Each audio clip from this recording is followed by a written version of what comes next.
197 BC, the hills of Cynoscephalae, Thessaly, central Greece.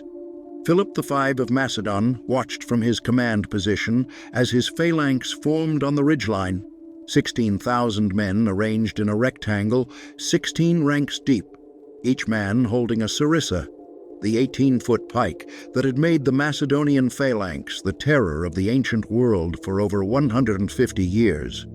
Before him, on the opposite hillside, stood a Roman army under Titus Quinctius Flamininus, 20,000 legionaries organized in maniples and cohorts, carrying their gladii and pila, their formations looking loose and disordered compared to the tight-packed phalanx wall.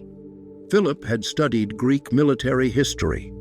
He knew what the phalanx had accomplished. Alexander the Great had conquered the Persian Empire with phalanx infantry forming the anvil against which his cavalry hammer smashed enemies. Macedonian kings after Alexander had defeated Thracians, Illyrians, Gauls, and countless Greek city-states using phalanx formations. At Chaeronea in 338 BC, Philip II's phalanx had crushed the combined forces of Athens and Thebes. At Gaugamela in 331 BC, Alexander's phalanx had held against overwhelming Persian numbers while cavalry decided the battle. For over a century and a half, the phalanx had been militarily dominant, sweeping aside all opposition through the sheer power of thousands of 18-foot pikes presented in an unbreakable wall.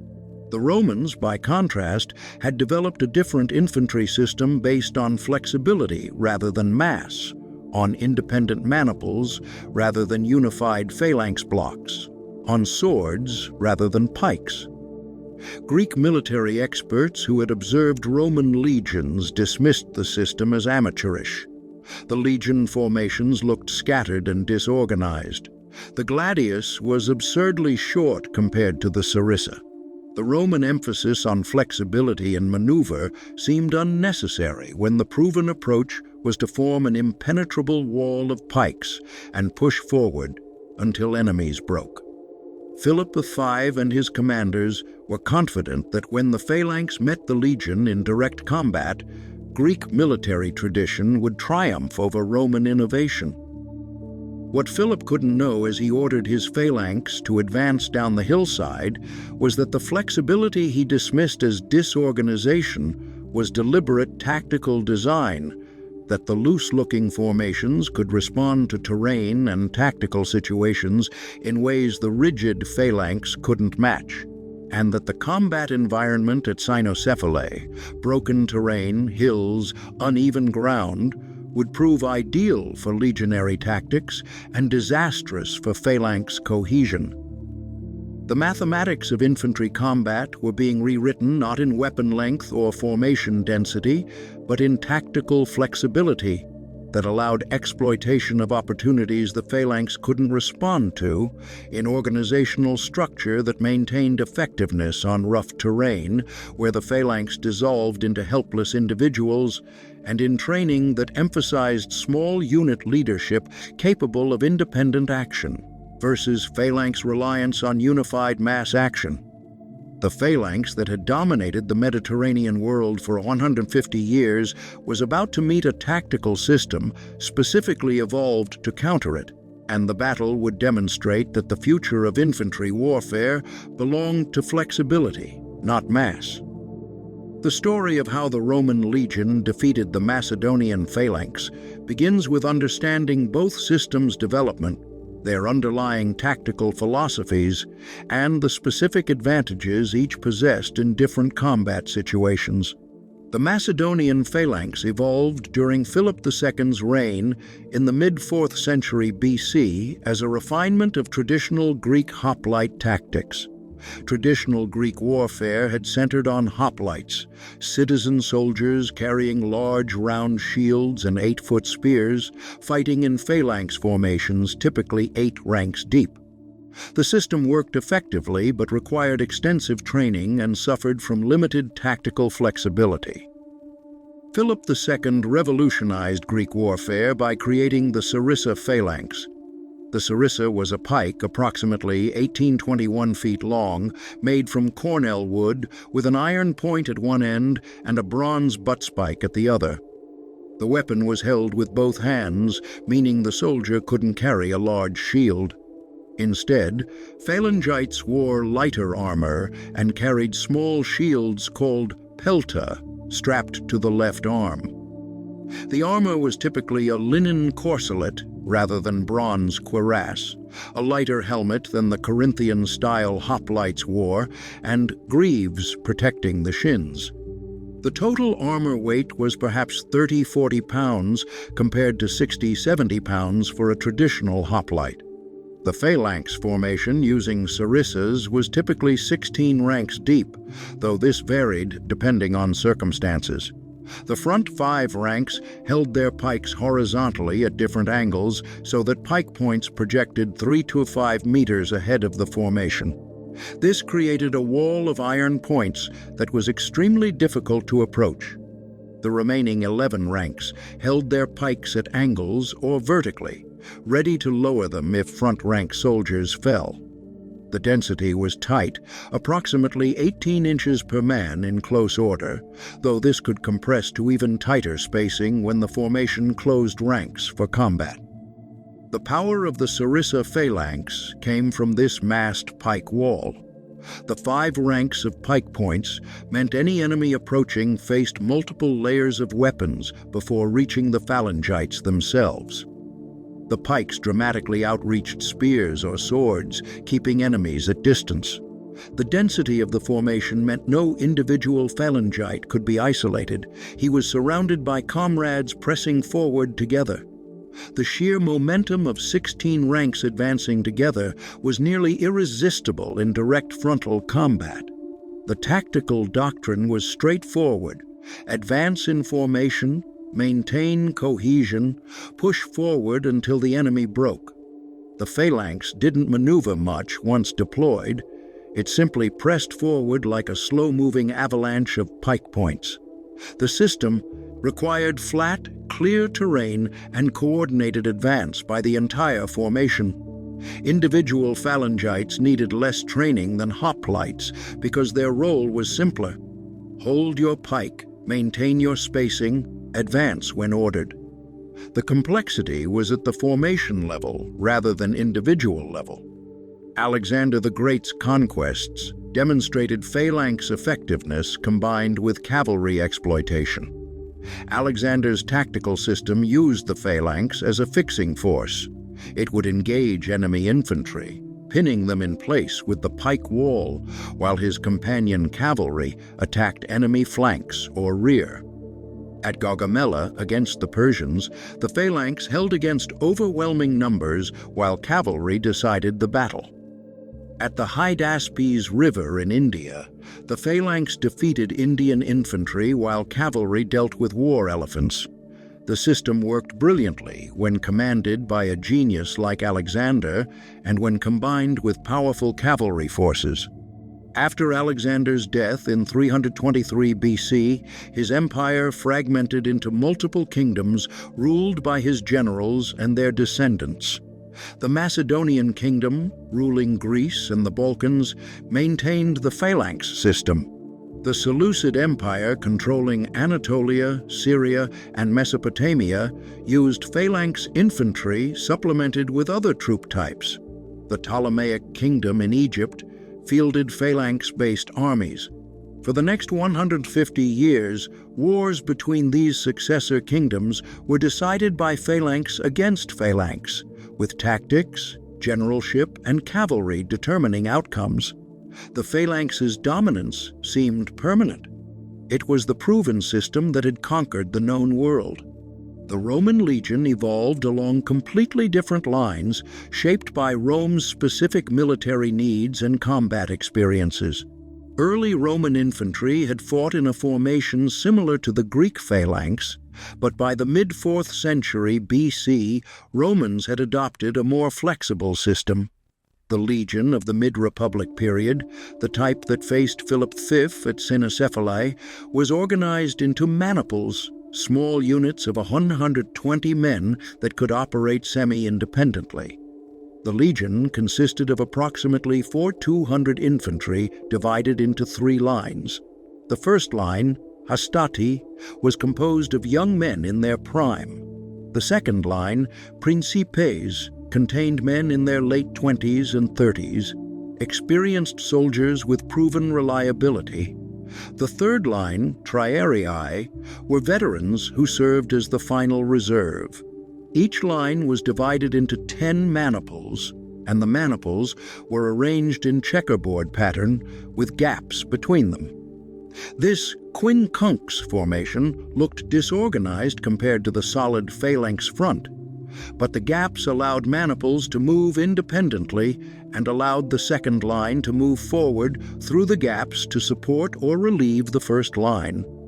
Each legionary carried equipment optimized for close combat and tactical flexibility. The scutum shield was rectangular, approximately 4 feet tall by 2.5 feet wide, made of laminated wood with bronze fittings and iron boss. The shield weighed 20-25 pounds and provided excellent protection. The gladius sword was 20-24 inches long, designed for thrusting from behind the shield. The pilum was a heavy javelin thrown at approximately 30 yards before engaging in close combat. Armor was typically chainmail covering the torso, a bronze or iron helmet, and sometimes greaves on the legs. The tactical doctrine emphasized flexibility and adaptability. Maniples could move independently, advancing or retreating to exploit terrain or tactical opportunities. The checkerboard formation meant that no continuous line existed that could be flanked or broken definitively. If one maniple was pushed back, adjacent maniples could attack the enemy flanks, while the second line moved up to support. The 3-line structure provided depth and reserves, allowing tired units to rotate out of combat while fresh units engaged. The Roman training system emphasized individual combat skills and small unit leadership. Each legionary trained extensively with gladius and shield, learning to thrust effectively from behind the shield wall. Centurions, officers commanding maniples, were trained to make independent tactical decisions, to recognize opportunities, and to maneuver their units without waiting for orders from higher command. This decentralized command structure meant the legion could respond rapidly to changing situations. The fundamental difference between phalanx and legion was tactical philosophy. The phalanx emphasized mass, momentum, and unified action. It was a single organism that derived power from cohesion. The legion emphasized flexibility, independence, and adaptive response. It was a collection of smaller units that could operate independently while supporting each other. The phalanx was optimized for frontal combat on flat terrain against enemies who would meet them head-on. The legion was optimized for varied terrain, for maneuver combat, for situations requiring tactical adaptation. When these two systems met at Cynoscephalae in 197 BC, the circumstances favored Roman advantages and exposed phalanx weaknesses. The battle occurred during the Second Macedonian War, part of Rome's gradual expansion eastward into the Greek world. Philip V had formed an alliance with Hannibal during the Second Punic War, drawing Roman attention to Macedonia. After defeating Carthage, Rome turned to settling accounts with Philip. The armies met in the hills of Cynoscephalae, the name meaning dog's heads in Greek, describing the shape of the hills. Neither commander had chosen the battlefield. The armies had been maneuvering and encountered each other unexpectedly in rough terrain, unsuited to the phalanx's strengths. The ground was broken, with hills, gullies, and uneven slopes. This was exactly the terrain where the phalanx's need for flat ground and cohesion would prove vulnerable. The battle began with skirmishing between advance forces on both sides. Philip V decided to commit his full army, ordering the phalanx to deploy on the ridgeline. The Macedonian right wing formed properly, 16 ranks deep, pikes leveled and began advancing down the slope toward the Roman positions. This half of the phalanx, approximately 8,000 men, operated as the system intended, a unified mass advancing in formation. The Macedonian left wing, however, struggled to deploy properly. The rough terrain made maintaining formation difficult. The men were still forming ranks when events on the right wing forced Philip to order a general advance. The left wing moved forward in incomplete formation, with units struggling to maintain proper spacing and alignment on the broken ground. The Roman right, opposing the properly formed Macedonian right wing, found themselves facing exactly what Greek generals considered the phalanx's unstoppable strength. The wall of pike points advanced down the slope, momentum building, the formation intact and terrible in its power. The Roman maniples in this sector fought bravely, but were pushed back steadily. The phalanx here was performing exactly as 150 years of military tradition said it would, sweeping aside opposition through sheer mass and the power of the pike wall. But on the other flank, the improperly formed Macedonian left wing met Roman maniples on rough ground where the phalanx couldn't maintain cohesion. The legionaries advanced uphill, a disadvantage normally, but found the Macedonian formation broken by terrain. Individual phalangites or small groups were exposed, unable to maintain the tight spacing that gave the phalanx its power. The sarissa, 18 feet long, was useless in close combat. The weapon required space to wield effectively. A phalangite isolated from his formation with a pike was helpless against a legionary with gladius and shield. The Roman maniples exploited this ruthlessly. Where they found gaps in the Macedonian line, they pushed through. Where terrain prevented phalanx formation, they closed to gladius range and slaughtered phalangites who couldn't defend themselves with their unwieldy pikes. The Macedonian left wing began to collapse, not because the Romans were braver or individually stronger, but because the tactical system broke down on rough terrain while the Roman system continued functioning. Titus Flamininus recognized the situation developing. His right wing was being pushed back by the properly formed phalanx, but his left wing was shattering the Macedonian left. He made the decisive decision that would prove the tactical superiority of the legion. He ordered a tribune commanding 20 maniples from the second line to disengage from the fighting on the right, circle around behind the battle, and attack the rear of the victorious Macedonian phalanx. This maneuver was impossible for a phalanx to execute. Once engaged, the phalanx couldn't disengage cleanly. It could advance or retreat, but couldn't shift laterally or circle around obstacles. The rigid formation that gave it frontal power made it inflexible. But the Roman maniples, organized independently and trained for maneuver, could execute the circling movement while maintaining formation effectiveness. The 20 maniples, approximately 2,400 men, disengaged, moved behind the battle line, and attacked the rear of the Macedonian phalanx that was pushing back the Roman right wing. The phalanx facing this rear attack was completely helpless. Phalangites couldn't turn to face a rear threat without breaking formation. Their pikes pointed forward. Turning them around required space and time. Their shields were small and inadequate for close combat without the pike wall protection. The Romans attacking from behind found Macedonian soldiers packed tightly together, unable to defend themselves, unable to turn their pikes around, unable to flee because of the density of their own formation. The slaughter was systematic and complete. The legionaries attacked with gladii against opponents who had no defense. Phalangites fell by the hundreds, then by the thousands. Those who tried to flee found themselves trapped by comrades behind them. Those who tried to turn to fight found their 18-foot pikes tangling with adjacent soldiers' weapons. The formation that had been pushing back the Roman right in victorious advance was massacred in minutes when attacked from the rear.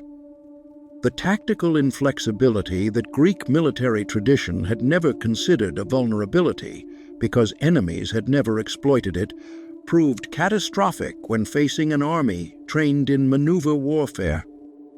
The battle ended in complete Macedonian defeat. Philip V lost approximately 8,000 dead and 5,000 captured from his phalanx of 16,000. The casualties were appalling, over 80% of his infantry. Roman casualties were perhaps 700 dead, a casualty exchange rate of over 10.1 in Rome's favor. This wasn't a close battle that could be attributed to poor leadership or bad luck. This was systematic destruction of one tactical system by another specifically evolved to counter it. The Greek world reacted to Cynoscephalae with shock and denial. The phalanx had been dominant for 150 years. Alexander had conquered the world with it. How could it suddenly be obsolete? Greek military theorists attempted to explain the defeat through circumstances. Philip had been forced to fight on rough terrain. His left wing hadn't formed properly. He'd been surprised and forced into hasty battle. If the phalanx had fought on flat ground, properly formed, with time to deploy, surely it would have won. But subsequent battles proved Cynoscephalae was not an aberration. At Magnesia in 190 BC, a Roman army defeated the Seleucid Empire's phalanx-based army decisively. At Pydna in 168 BC, Rome faced Philip's son Perseus in battle on relatively flat ground with both armies properly deployed, conditions that should have favored the phalanx. The result was another catastrophic Macedonian defeat. The Roman legion consistently defeated the phalanx regardless of circumstances. The reasons for Roman success were deeply rooted in the tactical characteristics of both systems. The phalanx's strengths, mass, momentum, penetrating power in frontal combat, were real but situational. On flat ground, properly formed, attacking frontally, the phalanx was nearly unstoppable. But warfare rarely provided such ideal conditions. Terrain was usually broken, battles developed unexpectedly, flanks became exposed, reserves were needed, tactical situations required adaptation. In all these non-ideal situations, the phalanx became vulnerable. The rigid formation couldn't adapt to terrain changes. Once engaged, the phalanx couldn't maneuver. The long pikes were useless in close combat if formation integrity was lost. The light armor meant phalangites were vulnerable if enemies reached close quarters. The lack of shields adequate for individual combat meant isolated phalangites were helpless. The tactical system that was overwhelmingly powerful in ideal conditions became critically weak when those conditions didn't exist. The legion, by contrast, was designed for non-ideal conditions. The maniples system allowed adaptation to terrain. Units could advance through broken ground while maintaining combat effectiveness. The checkerboard formation meant there was no single line that, once broken, meant defeat. The three-line structure provided reserves that could respond to developments. The emphasis on individual combat training meant legionaries remained dangerous, even if formation was disrupted. The gladius and shield were effective in close combat regardless of situation. The command structure reinforced these advantages. Roman centurions were trained to make independent decisions, to seize opportunities, to maneuver their maniples without waiting for orders.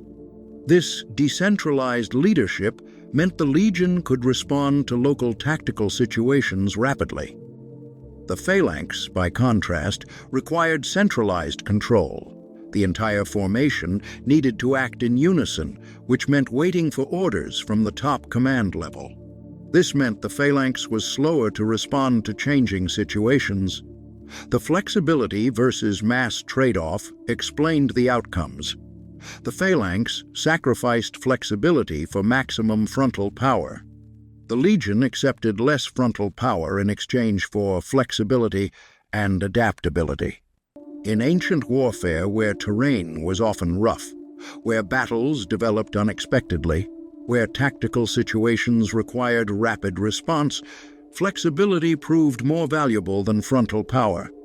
The legion could find and exploit phalanx weaknesses, while the phalanx couldn't adapt when its ideal conditions weren't present. The training differences were significant. Phalangites needed to learn to maintain formation and advance in unison, a skill that required practice, but not years of training. Legionaries needed extensive individual combat training, small unit tactical training, and experience with various tactical situations. The Roman system required more training time per soldier, but produced soldiers who were individually more capable and could function effectively even when cut off from their unit. The equipment reflected different tactical philosophies. The sarissa was optimized for formation combat. It was useless for individual fighting. The gladius was optimized for close combat. It remained effective whether the soldier was in formation or isolated.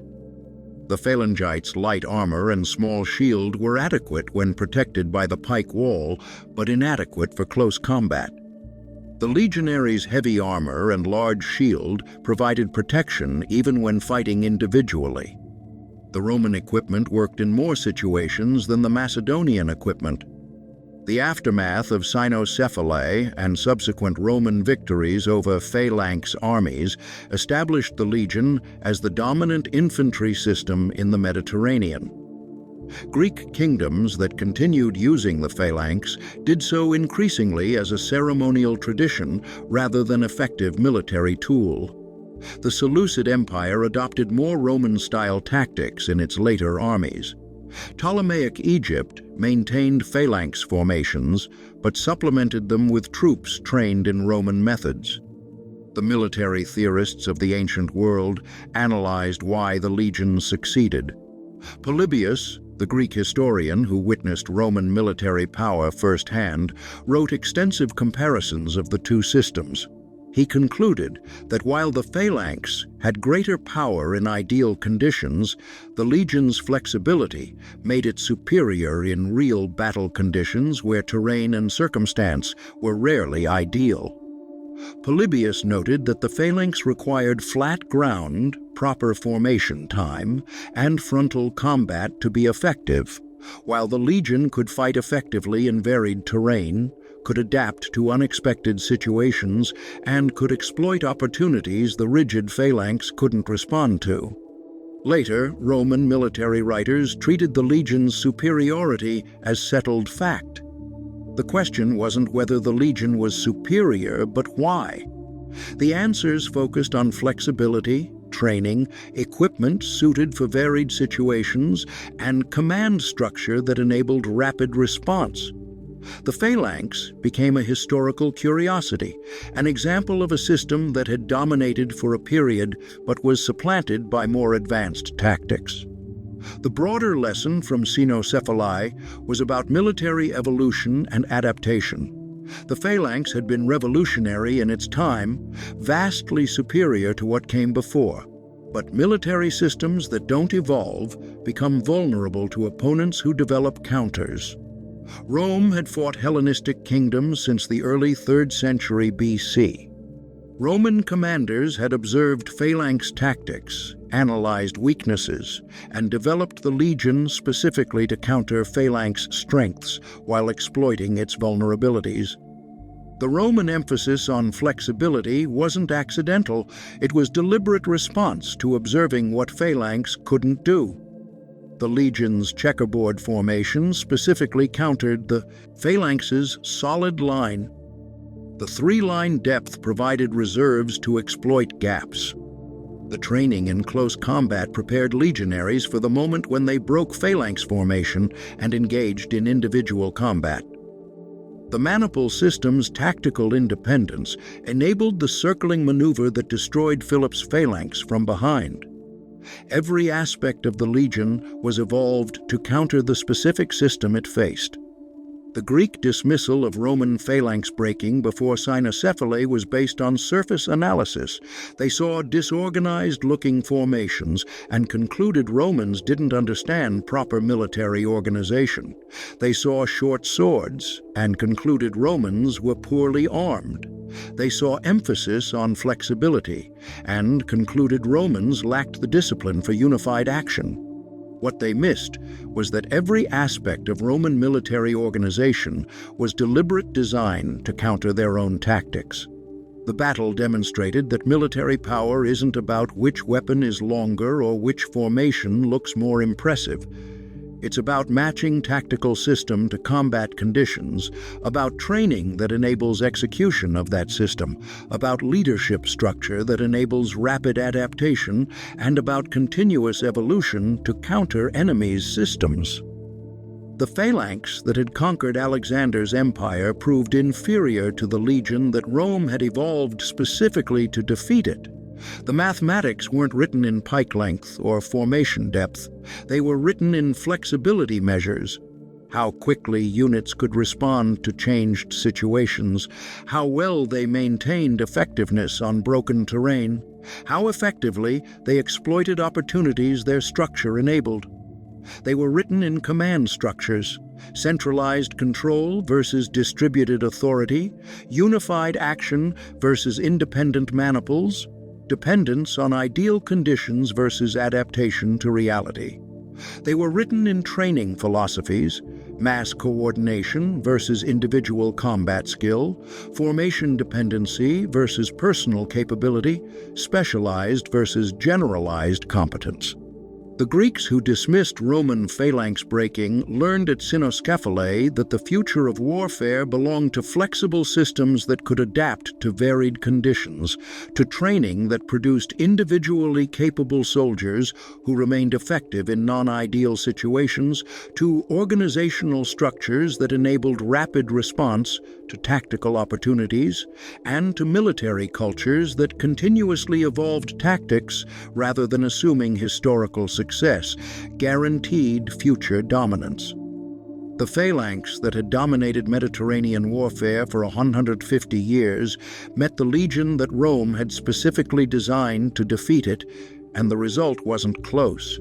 It was systematic destruction that proved the tactical revolution was complete, and that the age of rigid infantry masses had given way to the age of flexible, adaptable infantry systems that would dominate warfare for the next several centuries until combined arms tactics and gunpowder weapons would force yet another evolution in infantry tactics.